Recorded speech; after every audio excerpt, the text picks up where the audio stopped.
Welcome to TVBS Meeting Room, where we tackle global issues with a view from Taiwan. I'm your host, Wen-Chi. French President Macron's recent visit to Beijing and his comments on Taiwan stirred up a global storm. In the meantime, Liu Xiaoye, the Chinese ambassador to France's comments on former Soviet countries also caused an international outcry. France's diplomacy and relationship with China is at the center of many conversations. So today, our guest, Professor Philippe Corre, is from Asia Society Policy Institute and ESSEC Business School in Paris. He's a French expert on China and Asia. Welcome, Philippe. Hello. All right. France-China relationship is in the news. What is the current view of China in France from the perspectives of the government, business community, and the general public? So you have to take into account the fact that France is a leading member of the European Union. Everything that the French president says, and that French president in particular, has to be taken in the European context. As you see the French flag, when he speaks or when any minister speaks, there's also the European Union flag. But it feels, can I, sorry to interrupt, and it feels like his comments more recently, especially on China and Taiwan, doesn't necessarily reflect that European Union view. So what happened recently, Macron traveled to China, and he traveled alongside the president of the European Commission, Ursula von der Leyen, who happens to be German, but who is also the president of the executive body of the 27 members of the EU. So what happened is they met together beforehand in Paris, and then the next day they traveled. And the previous Friday, a few days before, she delivered a very tough speech on China, where she basically warned, Europeans about what's coming next. A very assertive power, a country that wants to change the international order, and that the Europeans need to be prepared for that, including economically, but also politically. So I think the two of them, between them, they were playing some kind of, good cop, bad cop game, you could say, although, politics is no longer a game, if it ever was. So I think, he probably, misspoke, especially in his interview towards the end of his visits. Especially when he said, if there was a war in Taiwan, it wouldn't be our war, something like that. But I think generally the visit actually matched the expectations of people who, like myself, have been following EU-China relations for a very long time, in the sense that, there's been 3 years of zero COVID policy. No official was able to travel to China. The embassies were closed as the whole country. Very few people were able to engage with the Chinese leadership.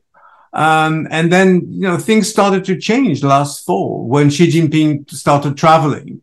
So that led to a few visits, including the visit by the German chancellor back in November, as you remember, and Macron's visit in April.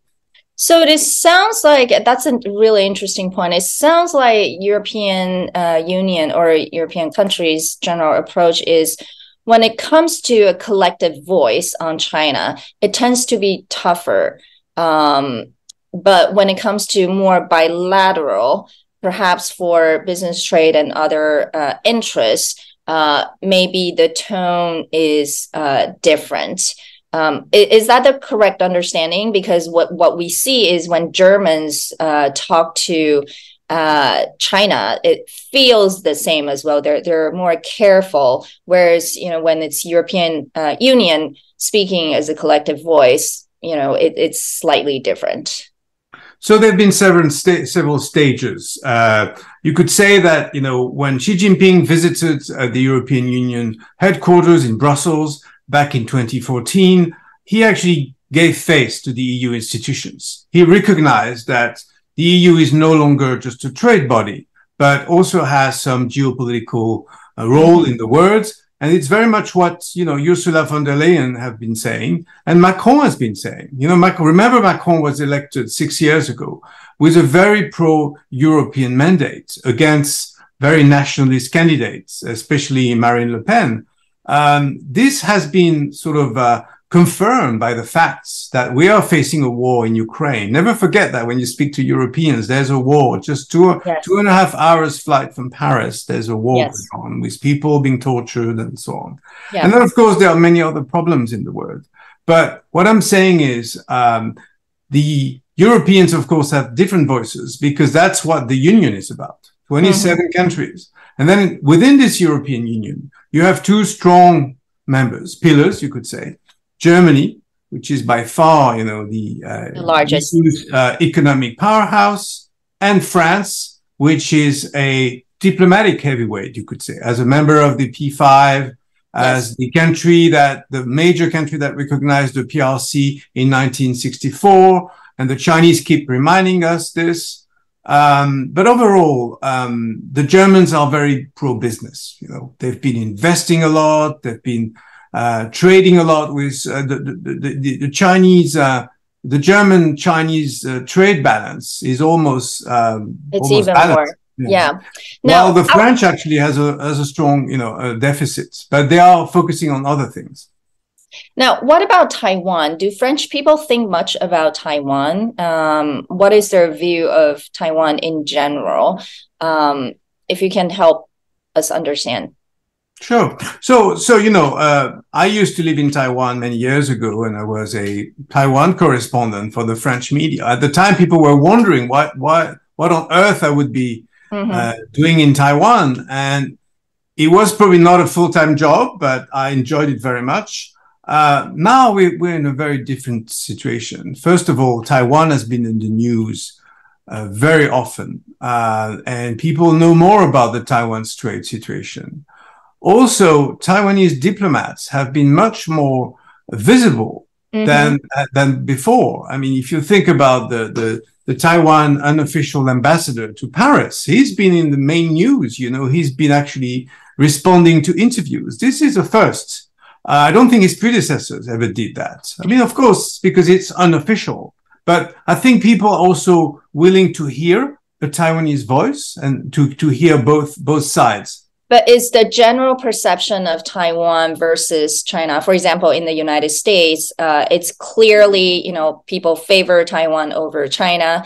Would you say the sentiment is more similar? Yes, of course. People would favor democracy, and they all realize Taiwan is a democracy. The sad story of Hong Kong, which I also covered as a journalist many years ago, which is fairly well known in France, strangely enough. You would think of the UK, of course, as the former colonial ruler, but actually the 1997 handover, all of these people still remember this. And they also saw what happened in 2019 and the fact, the one country, two systems arrangement never really worked.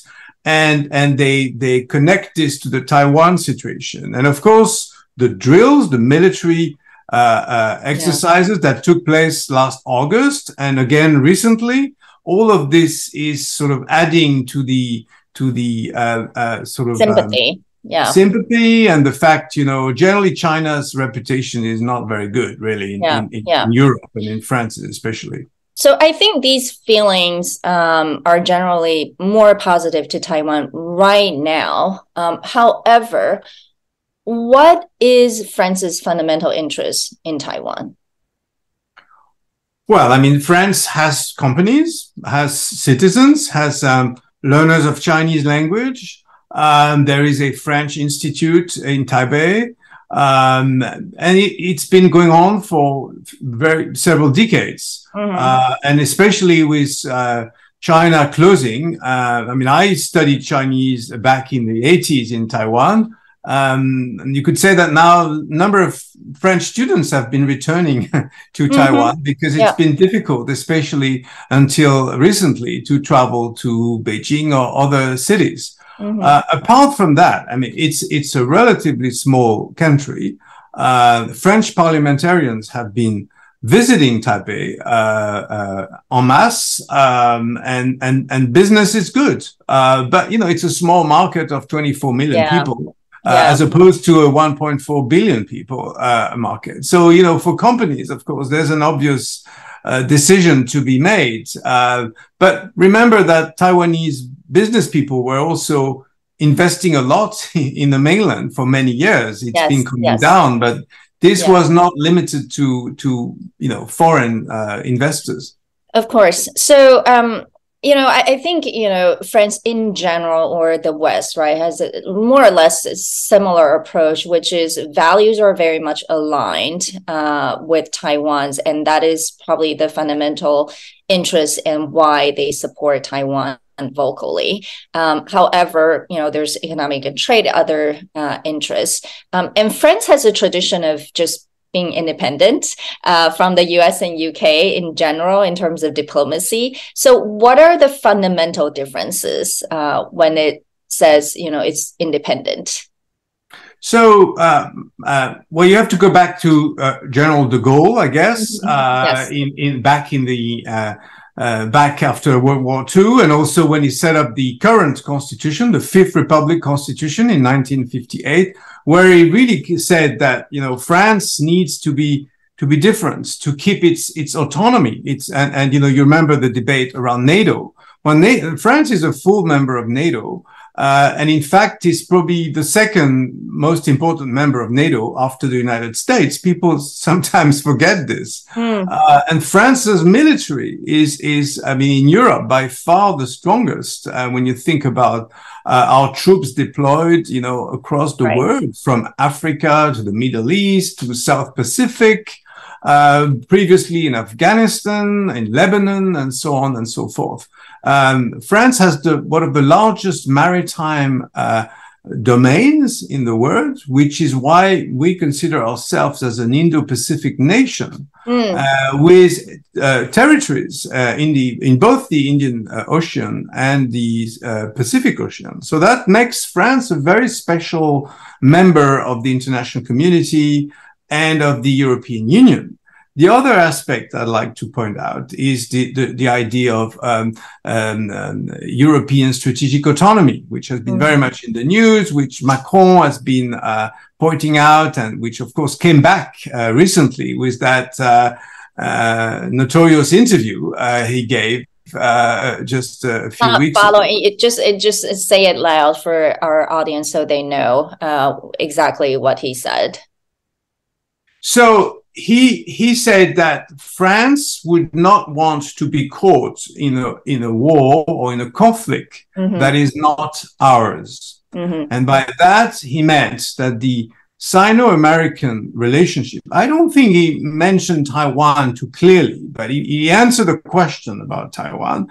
But generally, I think most Europeans, and not just in France, agree that we don't want to be caught in this new, call it as you like, a Cold War or whatever, or conflictual situation between the PRC and the US, because in many cases, the Europeans would want to continue to do business with both, and would want to enhance Europe's role as a third pole, if you want. If you agree with the idea of multipolarity, I served in the French government under Jacques Chirac, who invented this concept of multipolarity during the war in Iraq, as you may remember.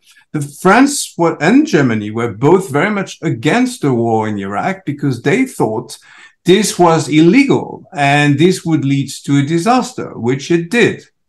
So this concept of European strategic autonomy means that we need to spend more on our own defense, on our own diplomacy, and we need to be prepared to deal with other poles, other continents, if you want. Now, of course, with Russia, it doesn't work because Russia has become an enemy of Europe. It has attacked Ukraine, which is not a member of the European Union, but which is a neighbor to the European Union. And that's why countries like Poland, the Czech Republic, Romania, the Baltic states have been very welcoming to millions of Ukrainian refugees. Right. Well, In a recent op-ed for Nikkei Asia, you said Macron is perhaps EU's best bet to sway China on Ukraine, since you just talked about Ukraine. Why do you think China will be a key player in promoting peace in Ukraine? And why is it necessary to really get China on board to be almost like a peace broker in some way?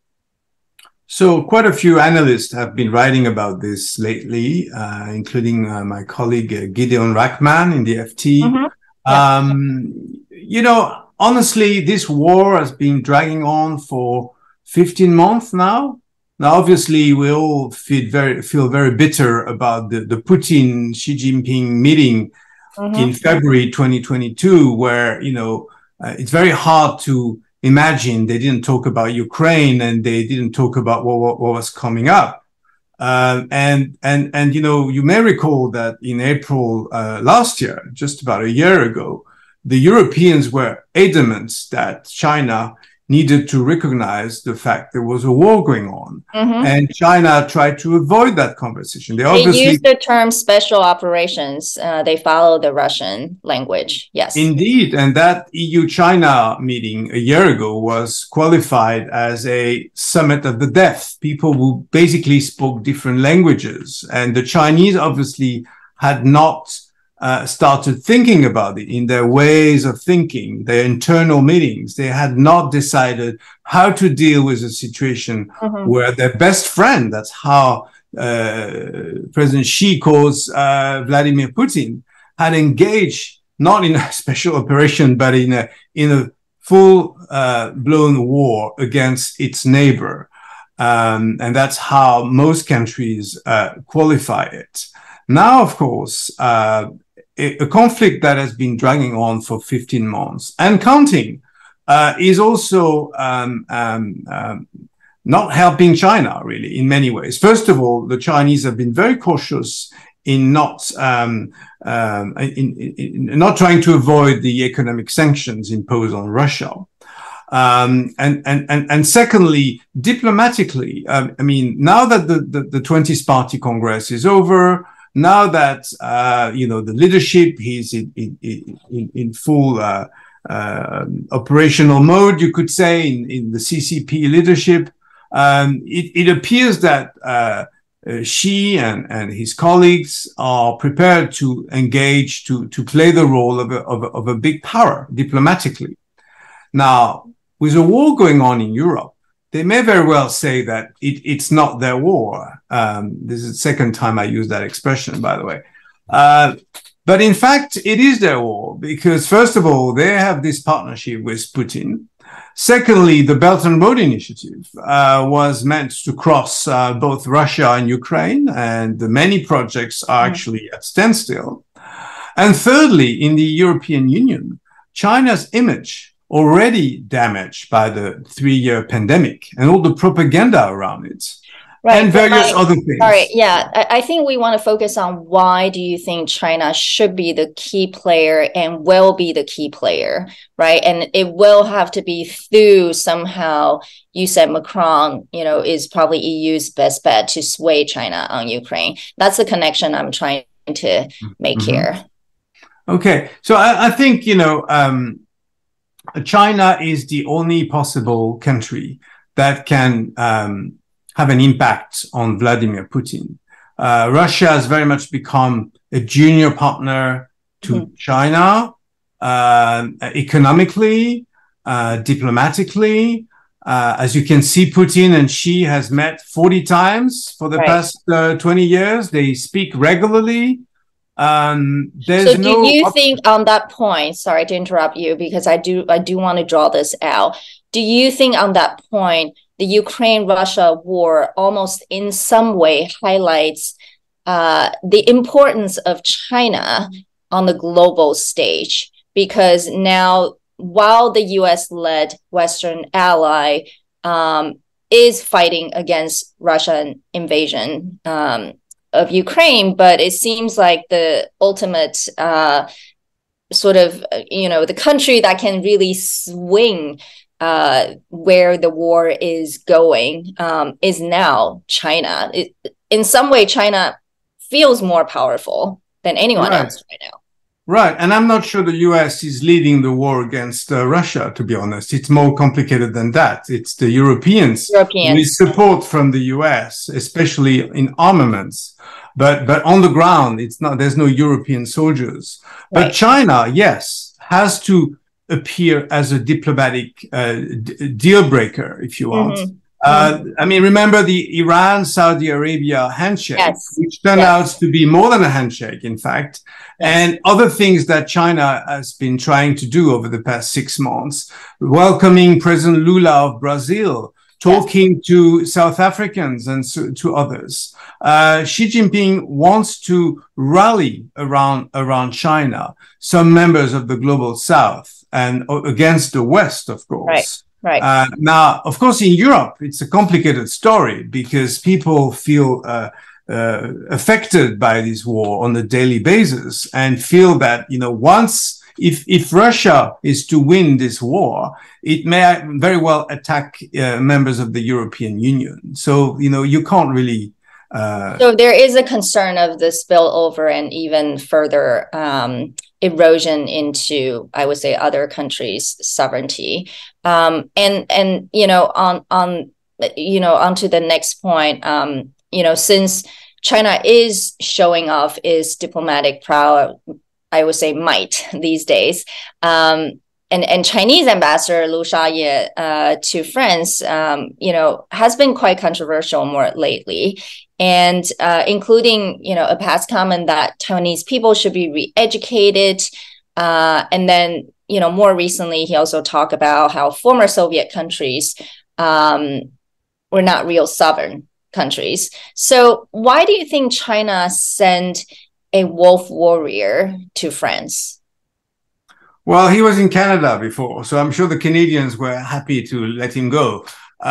So we've had him for the past 3.5 years, and the rumor has it that that might be his final year. But watch this space, as they say. So he's been there. He's been extremely controversial and aggressive, especially on the media, and obviously not being sanctioned by anyone for this, except that he was summoned by the foreign ministry several times, especially for comments during the pandemic, when he actually criticized the French medical system for the elderly, which is very unusual for an ambassador under any circumstances.